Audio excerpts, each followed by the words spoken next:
Olá, Jorge Palma, do Meditando Direito. Todos nós estamos acompanhando pelo noticiário, pelas redes sociais, pelos jornais, a questão da prisão do deputado federal Daniel Silveira, do PSL do Rio de Janeiro, que foi determinada na noite de ontem pelo ministro Alexandre de Moraes, do Supremo Tribunal Federal. É um caso gravíssimo, muito grave, muito importante, que acontece no pior dos momentos, né? E que suscita uma série de reflexões, uma série de pensamentos, né? Uma análise jurídica importante.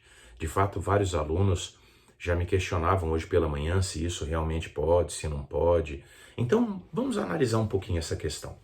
Para começar, o sujeito é um deputado federal, eleito pelo PSL do Rio de Janeiro. E aí a primeira pergunta que se deve fazer é possível prender um deputado federal? E a resposta é sim, é possível. Segundo determina o artigo 53, parágrafo 2º da Constituição Federal, os deputados federais, a partir da sua diplomação, somente podem ser presos no caso de flagrante por crime inafiançável. Então veja, é possível prender um deputado federal? Sim, é perfeitamente possível se ele for encontrado em flagrante por um crime inafiançável. É o que prescreve o artigo 53, parágrafo 2º da Constituição. Pois bem, mas o que é um crime inafiançável? Crime inafiançável é aquele para o qual não se pode atribuir uma fiança, ou seja, se o sujeito for preso, ele não pode ser solto mediante o pagamento de uma fiança, a prestação de uma fiança, de uma garantia em dinheiro, pedras preciosas, títulos da dívida pública, ele não pode. Ou seja, na hipótese do crime inafiançável, não é que o sujeito não pode ser solto. Ele pode, mas não pode mediante o pagamento de fiança. Então ele perde o caminho mais rápido, mais fácil para recuperar sua liberdade, que é a prestação de uma fiança. Mas e quais são os crimes inafiançáveis? A Constituição Federal, no seu artigo 5º, inciso 42, estabelece que o racismo é um crime inafiançável.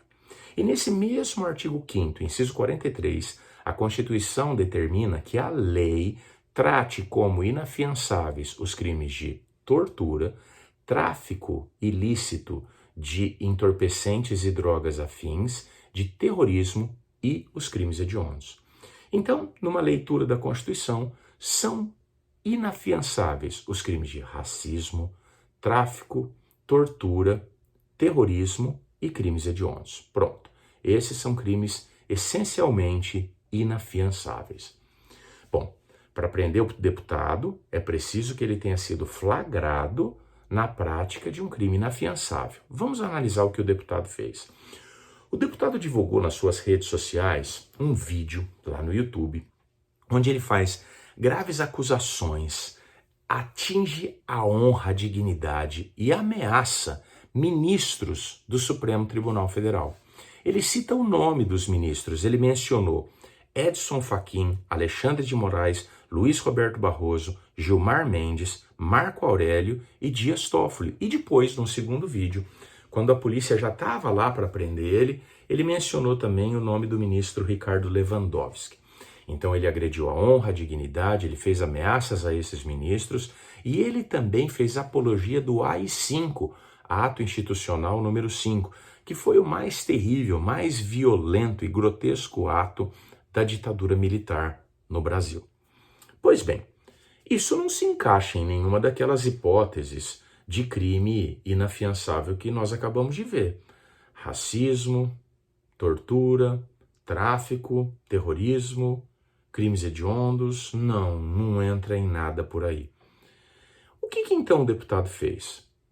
Segundo entendeu, preliminarmente o ministro Alexandre de Moraes, com essa sua conduta, o deputado federal, com esses seus vídeos, ele pode ter incidido, ele supostamente incidiu, provavelmente incidiu, em diversos tipos legais incriminadores, em diversos crimes que estão definidos na Lei de Segurança Nacional, que é a Lei 7.170 de 1973. Ele praticou diversos crimes que estão definidos nessa lei. Mas esses crimes são crimes inafiançáveis? Olha, o ministro fez uma construção jurídica interessante aí. Esses crimes não são crimes essencialmente inafiançáveis. Não são crimes que a lei ou que a Constituição diga direto que eles são inafiançáveis. mas são crimes que circunstancialmente podem ser inafiançáveis. O ministro utilizou o artigo 324, inciso 4 do Código de Processo Penal. Esse artigo 324, inciso 4 do Código de Processo Penal determina que quando estiverem presentes os requisitos para a decretação de uma prisão preventiva, não pode ser concedida fiança. Repito, quando estiverem presentes os requisitos ensejadores da prisão preventiva, não pode ser concedida fiança. Então, não se tratam de crimes essencialmente inafiançáveis, como aqueles que a Constituição prescreve, mas são crimes que circunstancialmente podem ser inafiançáveis, em razão da circunstância que preenche os requisitos para a decretação da prisão preventiva, não pode ser decretada fiança. Então, nesta circunstância, circunstancialmente, esses crimes estão inafiançáveis ali, entendeu o ministro. Mas não tem que ser flagrante, professor? Sim, tem que ser flagrante. Flagrante de crime inafiançável.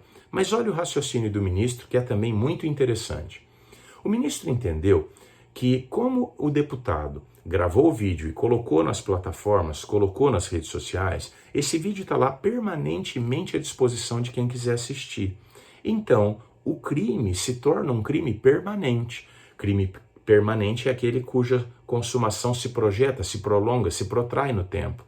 A cada segundo é como se o crime estivesse novamente se consumando. Feito esse raciocínio, o ministro concluiu: esse sujeito praticou crime, que está em situação de inafiançabilidade, então crime inafiançável, e a situação é de flagrante. E por isso o ministro Alexandre de Moraes determinou a prisão, que foi cumprida imediatamente, ainda no meio da noite, porque no caso de flagrante não incide aquela proteção do repouso noturno, da casa e tudo mais. Então a polícia foi lá e prendeu o deputado, que está nas dependências da carceragem da Polícia Federal agora. Existem ainda muitas outras questões. Você pode concordar com o raciocínio do ministro ou não concordar, achar que está certo, achar que está errado. Tem um outro problema, né? O ministro que determinou a prisão é ao mesmo tempo vítima. Ele conduz o inquérito em que ele também é vítima, e isso realmente afeta a questão da imparcialidade do julgador. É uma outra questão que a gente tem que analisar também, posso falar disso em outro momento. Mas o ministro agiu principalmente porque nesse momento atual que a gente já tem o problema da pandemia, essa violência toda, essas agressões todas, ele agiu para tentar coibir isso. Você pode concordar ou pode não concordar, eu estou só explicando o agir. Outra questão importante é que as pessoas dizem assim: mas e a liberdade de expressão? Eu tenho visto muito isso nas redes sociais. E a liberdade de expressão? Olha, a liberdade de expressão não é um direito ilimitado. Não é ilimitado. Não se admite o hate speech, o discurso do ódio. Não adianta usar a liberdade de expressão para justificar toda e qualquer asneira que se queira falar por aí. A convivência em sociedade exige certos limites, e mesmo os direitos e garantias fundamentais, já se decidiu, admitem certa espécie de limitação. Não pode o sujeito, só porque tem uma liberdade de expressão, sair falando absolutamente o que ele quer a qualquer momento e de qualquer pessoa. Existem certos limites mínimos. É mais ou menos como a questão do pisca-alerta no trânsito. O sujeito liga o pisca-alerta e acha que porque ele está usando um dispositivo regulamentar e legal previsto na lei, que é o pisca-alerta, ele pode fazer o que ele quer. Porque ele ligou o pisca-alerta, ele pode estacionar em fila dupla, ele pode parar no meio da rua, ele pode estacionar na vaga para portadores de necessidades especiais, na vaga para idoso. Porque eu liguei o pisca-alerta. Só porque você ligou o pisca-alerta, você pode fazer o que você quiser, né? Você pode infringir as leis de trânsito? Não, não é assim. Pois bem, essa questão da liberdade de expressão funciona como pisca-alerta, né? O sujeito acha que porque ele está invocando a liberdade de expressão, ele pode falar exatamente o que ele quer, a hora que ele quer. E não é assim. Mas isso é censura. Não, isso é bom senso, isso é educação. É possível divergir sem agredir, e é preciso que as pessoas entendam isso. O Estado democrático de direito não significa que você possa sair por aí falando com violência tudo que você quer falar. É preciso que as pessoas aprendam a divergir e se manifestar com educação, com respeito, com um mínimo de dignidade e elegância.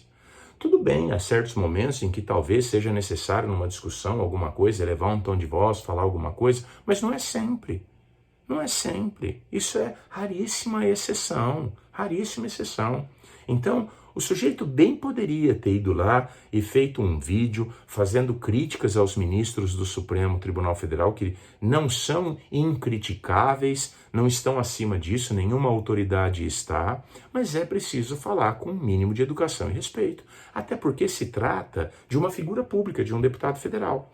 E se o deputado federal sai por aí a todo tempo desrespeitando os ministros da mais alta corte, ele está transmitindo uma mensagem muito nociva para a sociedade. A de que todos nós, jurisdicionados, podemos sair por aí ofendendo e ameaçando juízes quando forem decidir alguma coisa a nosso respeito. E não é assim. Então, se insurja, questione, coloque o seu ponto de vista, se expresse com a mais absoluta liberdade e sem medo, mas faça isso de maneira educada.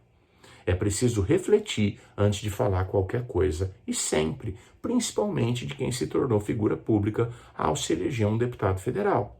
Agora, existem certas pessoas que querem ganhar no barulho, né? Que querem fazer essa bagunça toda. Mas é isso que a gente realmente quer?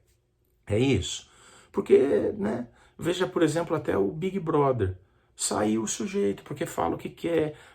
Existe uma mobilização contra essas pessoas que falam o que quer, do jeito que quer. É preciso se relacionar na sociedade com educação e civilidade.